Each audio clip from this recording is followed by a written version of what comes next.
SSC 2025 পরীক্ষার্থীরা তোমাদের SSC পরীক্ষায় পাস মার্ক কত, কোন বিষয়ের কত নম্বর পেলে পাস, এই বিষয়টি তোমরা যদি জেনে না থাকো সেক্ষেত্রে তোমাদের এসএসসি পরীক্ষায় পাস মার্ক তোলা অনেকটাই টাফ হয়ে যাবে এবং তোমাদের সৃজনশীল, বহু নির্বাচনী অর্থাৎ এমসিকিউ ও ব্যবহারিক পরীক্ষা আলাদা পাস, সৃজনশীল কত নম্বরে পাস, বহু নির্বাচনী অর্থাৎ এমসিকিউ, ব্যবহারিক কত নম্বরে পাস, বাংলা প্রথম পত্র, বাংলা দ্বিতীয় পত্র কীভাবে পাস এবং ইংরেজি প্রথম পত্র, ইংরেজি দ্বিতীয় পত্র কীভাবে পাস, এ টু জেড থাকছে এই ভিডিওতে। তো অবশ্যই তোমরা ভিডিওটি ধৈর্য সহকারে শেষ পর্যন্ত দেখার চেষ্টা করবা। তো তোমাদের সৃজনশীল এবং বহু নির্বাচনী অর্থাৎ এমসিকিউ এবং ব্যবহারিক পরীক্ষায় তোমাদের আলাদা আলাদাভাবে পাস করতে হবে, কেননা তোমাদের এই এসএসসি 2025 পরীক্ষার রুটিনেও এই কথাটি বলা রয়েছে। 7 নম্বর পয়েন্টে এখানে দেখো, তোমাদের পরীক্ষার্থীকে সৃজনশীল, রচনামূলক, বহু নির্বাচনী ও ব্যবহারিক পরীক্ষায় প্রতীকভাবে পাস করতে হবে।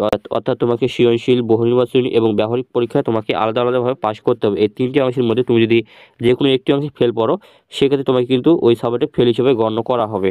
আর প্রথমেই বলে রাখি, তোমাদের যেই সব বিষয়ের প্রথম পত্র এবং দ্বিতীয় পত্র রয়েছে সেই সব বিষয়ের কিন্তু প্রথম পত্র দ্বিতীয় পত্র মিলেই পাস। যেমন হচ্ছে তোমাদের বাংলা প্রথম পত্র এবং বাংলা দ্বিতীয় পত্র মিলে তোমাদের কিন্তু পাস। আর হচ্ছে তোমাদের ইংরেজি প্রথম পত্র এবং ইংরেজি দ্বিতীয় পত্র মিলেই কিন্তু পাস, কারণ তোমাদের যেসব বিষয়ের প্রথম পত্র এবং দ্বিতীয় পত্র রয়েছে সেই সব বিষয়ের রেজাল্ট তোমাদের কিন্তু একটি সাবজেক্টের রেজাল্ট দেওয়া হয়। যেমন তোমাদের বাংলা প্রথম পত্র এবং বাংলা দ্বিতীয় পত্র মিলে তোমাদের কিন্তু একটি সাবজেক্টের রেজাল্ট দেওয়া হয় এবং ইংরেজি প্রথম পত্র এবং ইংরেজি দ্বিতীয় পত্রের মিলে কিন্তু একটি সাবজেক্টের রেজাল্ট দেওয়া হয়। তো এখন আসি তোমাদের একটি বিষয় কত নম্বরে পাস। তো তোমাদের কিন্তু নর্মালি একটি বিষয়ের 33 নম্বর পেলেই কিন্তু পাস মার্ক ধরে নেওয়া হয়। তারপর ওইখানে কিন্তু তোমাদের যদি কিন্তু রয়েছে, কেননা তোমাদের বলা হয়েছে যে সৃজনশীল এবং বহু নির্বাচনী পরীক্ষা তোমাদের কিন্তু আলাদা আলাদাভাবে পাস করতে হবে। তোমাদের কিন্তু বাংলা প্রথম পত্র এবং বাংলা দ্বিতীয় পত্র কিন্তু 200 নম্বরের পরীক্ষা হয়। তোমাদের বাংলা প্রথম পত্রে 100 নম্বরের পরীক্ষা হয় এবং বাংলা দ্বিতীয় পত্রে তোমাদের 100 নম্বরের পরীক্ষা হয়। এবং বাংলা প্রথম পত্র এবং বাংলা দ্বিতীয় পত্র তোমাদের সৃজনশীল এবং রচনামূলক পরীক্ষা 70 নম্বরের মধ্যে তোমাকে অবশ্যই 23 নম্বর পাইতে হবে, তাহলে কিন্তু তুমি সৃজনশীল এবং রচনামূলককে পাস করতে পারবা। এবং তোমাদের বহু নির্বাচনী অর্থাৎ এমসিকিউ তোমাদের পরীক্ষা হয় 30 নম্বরের এবং 30টা এমসিকিউর মধ্যে তোমাকে অবশ্যই 10টা এমসিকিউ কাট করতে হবে, তাহলে কিন্তু তুমি পাস করতে পারবা। এখন তুমি যদি সৃজনশীল 70 মার্কের মধ্যে 23 নম্বর না উঠাতে পারো সেক্ষেত্রে তোমাকে কিন্তু ফেল হিসেবে গণ্য করা হবে। এখন ধরো যে তুমি 70 নম্বরের মধ্যে তুমি 23 নম্বর পেয়েছো, তুমি লিখিততে পাস করেছো, কিন্তু তুমি 30টা এমসিকিউর মধ্যে তুমি 10 নম্বর উঠাতে পারোনি, এমসিকিউ তুমি 9 পেয়েছো, সেক্ষেত্রে তোমাকে কিন্তু ফেল হিসেবে গণ্য করা হবে। তো এখন আসি তোমাদের বাংলা প্রথম পত্র এবং বাংলা দ্বিতীয় পত্র মিলে কীভাবে পাস। তো তোমাদের কিন্তু বাংলা প্রথম পত্র এবং বাংলা দ্বিতীয় পত্র মিলে 200 নম্বরের পরীক্ষা হয়। তোমাদের সৃজনশীল পরীক্ষা হয় বাংলা প্রথম পত্র এবং দ্বিতীয় পত্র মিলে 140 নম্বরের পরীক্ষা হয় এবং বহু নির্বাচনী পরীক্ষা হয় তোমাদের 60 নম্বরের। তো তোমাদের বাংলা প্রথম পত্র এবং বাংলা দ্বিতীয় পত্রে তোমাদের সৃজনশীল পরীক্ষায় তোমাদের 140 নম্বরের মধ্যে তোমাকে 47 নম্বর পাইতে হবে, তাহলে কিন্তু তুমি পাস করতে পারবে। যেমন ধরো তুমি বাংলা সৃজনশীল পরীক্ষায় তুমি 70 নম্বরের মধ্যে ধরো যে তুমি 20 পেয়েছো সৃজনশীল পরীক্ষায় এবং বাংলা দ্বিতীয় পত্রে সৃজনশীল পরীক্ষায় পেয়েছো 26, সেক্ষেত্রে তোমাদের কিন্তু বাংলা প্রথম পত্র এবং বাংলা দ্বিতীয় পত্র মিলে কিন্তু 20 আর 26 হচ্ছে 46, তাহলে কিন্তু তুমি লিখিততে পাস করে গেলা। এখন বহু নির্বাচনী অর্থাৎ এমসিকিউ পরীক্ষায় বাংলা প্রথম পত্র এবং বাংলা দ্বিতীয় পত্র 60 নম্বরের এমসিকিউ পরীক্ষা হয়, বাংলা এমসিকিউ পরীক্ষা হয় 30 নম্বরের এবং বাংলা দ্বিতীয় পত্র এমসিকিউ পরীক্ষা হয় 30 নম্বরের, এই মিলে হচ্ছে তোমাদের 60 নম্বরের। হ্যাঁ, এখন তুমি যদি বহু নির্বাচনী পরীক্ষায় 60টি এমসিকিউর মধ্যে তুমি যদি 20টা এমসিকিউ কাট করতে পারো তাহলে কিন্তু তুমি পাস মার্ক উঠে যাবে তোমাদের।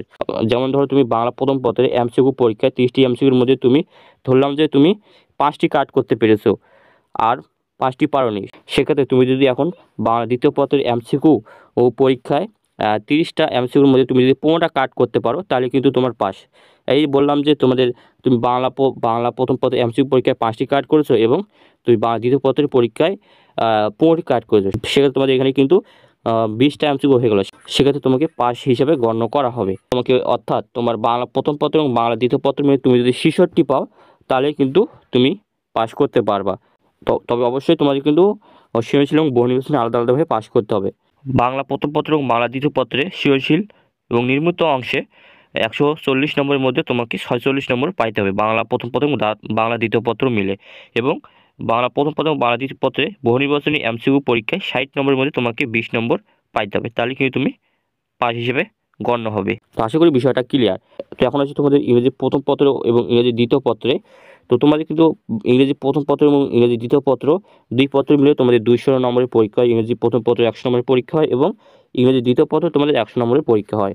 তো ইংরেজি প্রথম পত্রে তোমাদের 100 নম্বর পরীক্ষার মধ্যে তোমাকে অবশ্যই 33 নম্বর পাইতে হবে, তাহলে কিন্তু তুমি পাস। এবং ইংরেজি দ্বিতীয় পত্রের পরীক্ষায় 100 নম্বর এবং 100 নম্বরের মধ্যে তুমি 33 পাইলে পাস। তবে তোমাদের এখানে ইংরেজি প্রথম পত্র ইংরেজি দ্বিতীয় পত্র মিলে তুমি যদি 66 পাও তাহলে কিন্তু তুমি এখানে পাস করতে পারবা। যেমন ধরো তুমি ইংরেজি প্রথম পত্রে 100 নম্বরের মধ্যে তুমি 33 মার্ক উঠাতে পাওনি, তুমি ধরলাম যে তুমি 20 মার্ক উঠাতে পারছো, আর তেরো নম্বর তুমি উঠাতে পারোনি। এবং ইংরেজি দ্বিতীয় পত্রে তুমি যদি এখন 100 নম্বরের মধ্যে 46 নম্বর উঠাতে পারো, সেক্ষেত্রে তোমার কিন্তু 5 নম্বর এখানে আসে যাচ্ছে। ওই যে তুমি ইংরেজি ইংরেজি প্রথম পত্রে তুমি 20 নম্বর পেয়েছো এবং ইংরেজি দ্বিতীয় পত্রে তুমি যে 46 নম্বর উঠিয়েছো, সেক্ষেত্রে তুমি কিন্তু এখানে পাস করে যাচ্ছ। ইংরেজি প্রথম পত্র এবং ইংরেজি প্রথম পত্র এবং ইংরেজি দ্বিতীয় পত্র 66 পেলে তুমি কিন্তু পাস করে যাচ্ছ এখানে। তো আশা করি বিষয়টা ক্লিয়ার, যে এভাবে তোমাদের কিন্তু বাংলা প্রথম পত্র এবং বাংলা দ্বিতীয় পত্র মিলে 5 নম্বর ধরা হয়। এখন আসি তোমাদের যেসব বিষয়ের ব্যবহারিক নেই, যেমন সাধারণ গণিত, ধর্ম, নৈতিক শিক্ষা, বাংলাদেশের ইতিহাস ও বিশ্ব সভ্যতা, বাংলাদেশ ও বিশ্ব পরিচয়, ভূগোল ও পরিবেশ, অর্থনীতি, পরিণতি ও নাগরিকতা, বিজ্ঞান, ফিনান্স ও ব্যাংকিং, হিসাব বিজ্ঞান, ব্যবসায় উদ্যোগ, এইসব বিষয়ের পরীক্ষা তোমাদের সৃজনশীল পরীক্ষা 70 নম্বরের মধ্যে তোমাকে অবশ্যই 23 নম্বর পাইতে হবে, তাহলে কি তুমি লিখিততে পাস করতে পারবা। এবং তোমার বহু নির্বাচনী অর্থাৎ এমসিকিউ পরীক্ষা 30 নম্বরের এবং 30টি এমসিকিউর মধ্যে তোমাকে অবশ্যই 10টি কাট করতে হবে, তাহলে কি তুমি পাস করতে পারো। তোমাদের 10 আর 23 হচ্ছে 33, সেখানে তুমি 33 পাইলে পাস। এখন তুমি যদি সৃজনশীল পরীক্ষায় 70 নম্বরের মধ্যে তুমি যদি এখন 23 নম্বর উঠাতে না পারো, এখানে এখন ধরো যে তুমি 70 নম্বরের মধ্যে তুমি 23-এর জায়গায় তুমি পেয়েছো 20, এবং তুমি বহু নির্বাচনী অর্থাৎ এমসিকিউ তুমি 30 নম্বরের মধ্যে তুমি 10 নম্বরে উঠিয়েছো, 10টা এমসিকিউ কাট করছো, সেক্ষেত্রে তোমার কিন্তু পাস হিসেবে গণ্য করা হবে না। ওই যে তুমি সৃজনশীল পরীক্ষায় ফেল করছো 23 নম্বরের মধ্যে তুমি 70-এর মধ্যে তোমাকে যে জায়গায় 23 নম্বর উঠার দরকার তুমি উড়িয়েছো 20, সেক্ষেত্রে তোমাকে কিন্তু ফেল হিসেবে গণ্য করা হলো। সেক্ষেত্রে তোমাকে সৃজনশীল এবং বহু তোমাকে আলাদা আলাদাভাবে পাস করতে হবে। আশা করি বিষয়টা ক্লিয়ার। তো এখন হচ্ছে তোমাদের তথ্য যোগাযোগ প্রযুক্তির বিষয়টির ক্ষেত্রে তোমাদের তথ্য যোগাযোগ প্রযুক্তির পরীক্ষা হয়, তোমাদের 50 নম্বরের পরীক্ষা হয়। বহু নির্বাচনী অর্থাৎ এমসিকিউ পরীক্ষায় 25 নম্বরের এবং ব্যবহারিক পরীক্ষা হয় তোমাদের 25 নম্বরের। এবং তোমাদের তথ্য যোগাযোগ প্রযুক্তি বহু নির্বাচনী অর্থাৎ এমসিকিউ পরীক্ষায় 25 নম্বরের 25টা এমসিকিউর মধ্যে তোমাকে অবশ্যই 8.33 নম্বরে তোমাদের পাস। তবে 8 নম্বর পেলেই পাস, তোমাকে 25টা এমসিকিউর মধ্যে তোমাকে 8টি কাট করতে হবে, তাহলে কিন্তু তুমি এমসিকিউ পাস করতে পারবা। এবং ব্যবহারিক পরীক্ষায় 25 নম্বর এবং 25 নম্বরের মধ্যে তোমাকে অবশ্যই 8.33 নম্বর পাইতে হবে, তাহলে কিন্তু তুমি পাস। তবে 8 পেলেই কিন্তু তুমি পাস। তো এখন তুমি বহু নির্বাচনী অর্থাৎ এমসিকিউ তুমি 25 নম্বরের মধ্যে তুমি 8টা এমসিকিউ কাট করেছো, কিন্তু তুমি ব্যবহারিককে যদি এখন 25 নম্বরের মধ্যে 8 নম্বর উঠাতে না পারো, সেক্ষেত্রে তোমাকে কিন্তু ফেল হিসেবে গণ্য করা হবে। অথবা তুমি বহু নির্বাচনী যদি এই 25টা এমসিকিউর মধ্যে তুমি যদি 8টি কাট করতে না পারো, ধরলাম যে তুমি 60টি কাট করতে পেরেছো, 8টি কাট করতে পারোনি, সেক্ষেত্রে এখন তুমি ব্যবহারিককে যদি 25 নম্বরের মধ্যে তুমি যদি 8 পাও, সেক্ষেত্রে তারপরেও তোমাকে কিন্তু ফেল হিসেবে গণ্য করা হবে।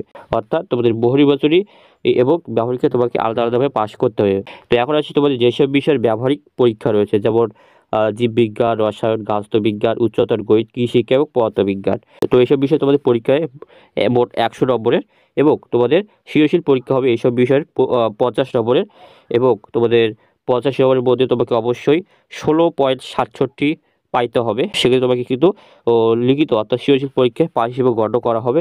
এবং তুমি যদি তোমাদের বহু নির্বাচনী অর্থাৎ এমসিকিউ পরীক্ষায় 25 নম্বরের 25টা এমসিকিউর মধ্যে তোমাকে অবশ্যই 8টি এমসিকিউ কাট করতে হবে, তাহলে কিন্তু এমসিকিউ তোমাকে পাস হিসাবে গণ্য করা হবে। এবং ব্যবহারিক পরীক্ষায় 25 নম্বরের এবং 25 নম্বরের মধ্যে তোমাকে অবশ্যই ব্যবহারিক পরীক্ষায় 8 নম্বর পাইতে হবে, তাহলে কিন্তু তোমাকে ব্যবহারিক পরীক্ষায় পাস হিসাবে গণ্য করা হবে।